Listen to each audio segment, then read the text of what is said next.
the OSI. The Open Systems Interconnections Reference Model is a layered abstract representation created as a guideline for network protocol design. The OSI model divides the networking process into 7 logical layers, each of which has a unique functionality and to which are assigned specific services and protocol. In this model, information is passed from one layer to the next, starting at the application layer on the transmitting host, proceeding down the hierarchy to the physical layer, then passing over the communications channel to the destination host, where the information proceeds back up to the hierarchy, ending at the application layer.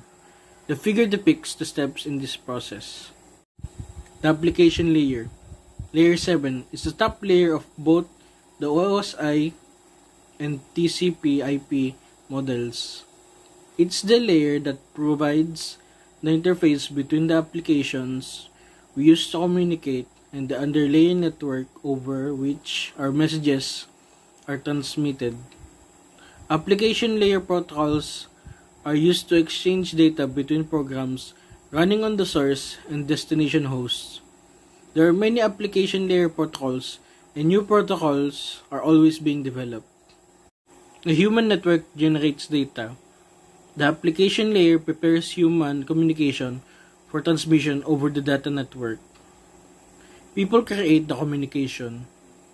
Software and hardware convert communication to a digital form.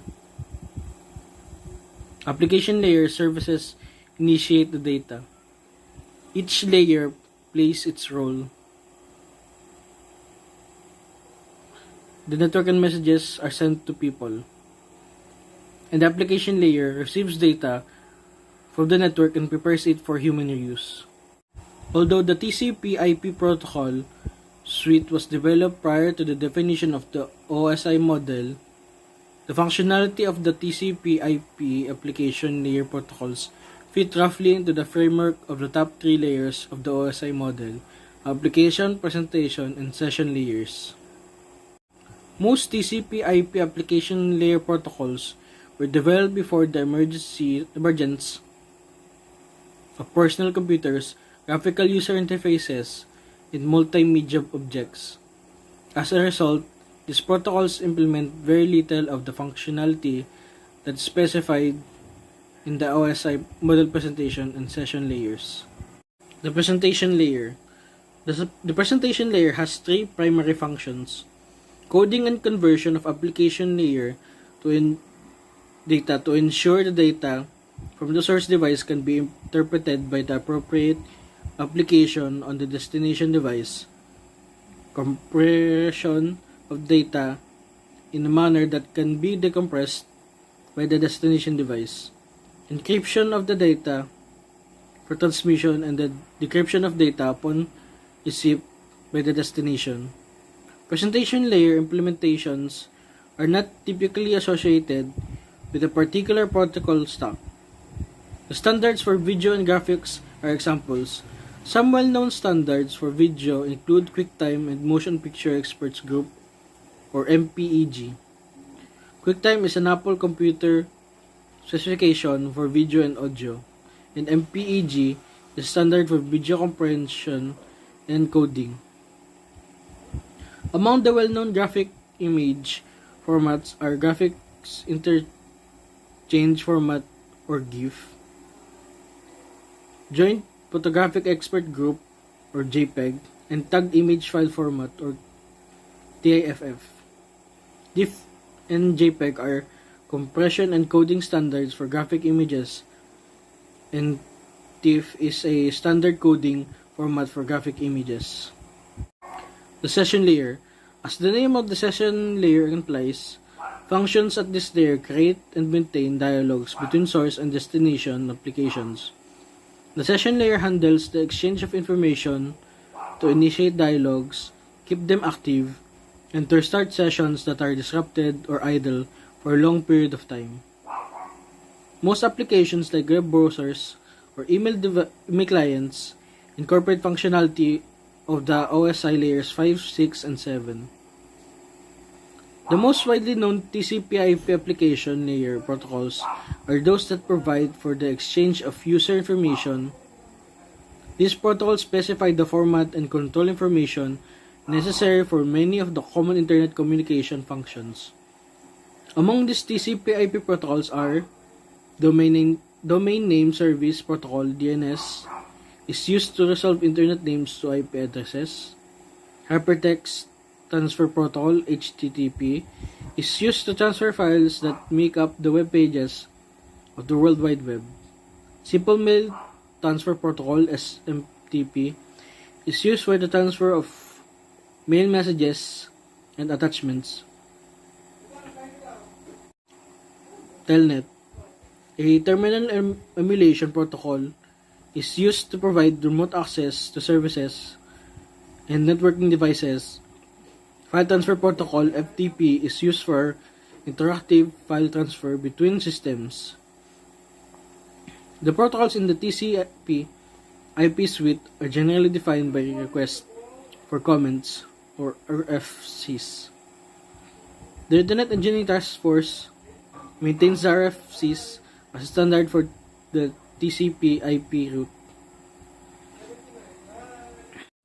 Application Layer Software. The functions associated with the application layer protocols enable our human network to interface with the underlying data network.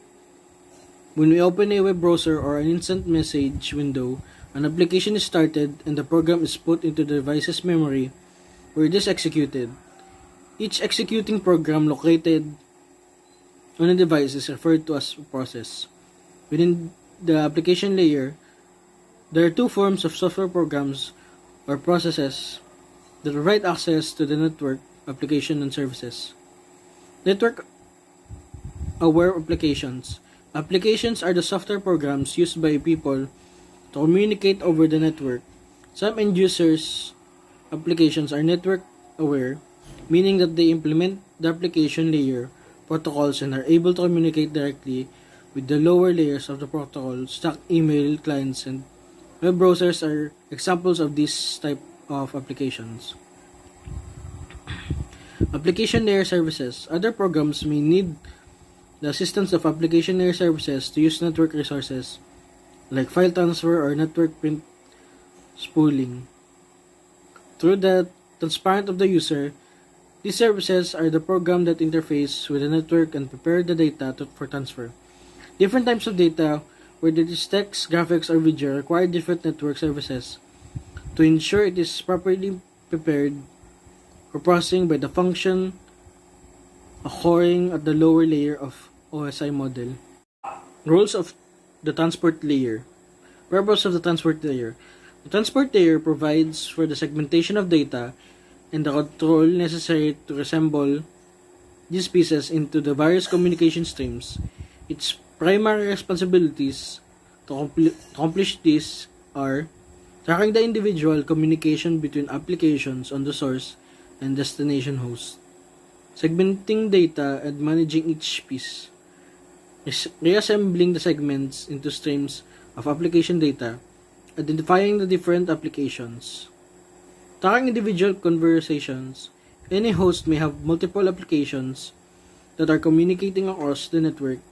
Each of these applications will be communicating with one or more applications on remote hosts.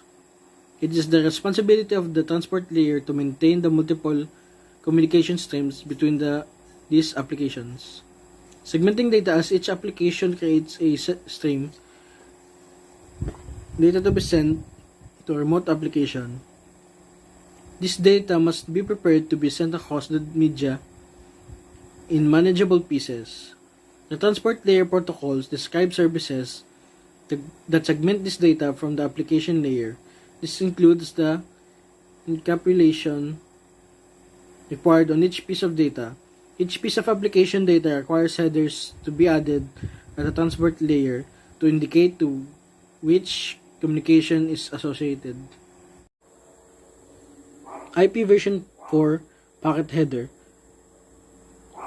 This course will consider these three key fields: IP source address, IP destination address, time to live, or TTL, type of services, TOS, protocol, and fragment offset. IP destination address. The IP destination address field contains a 32-bit binary value that represents the packet destination network layer host address. IP source address field contains a 32 binary value that represents the packet source network layer host address.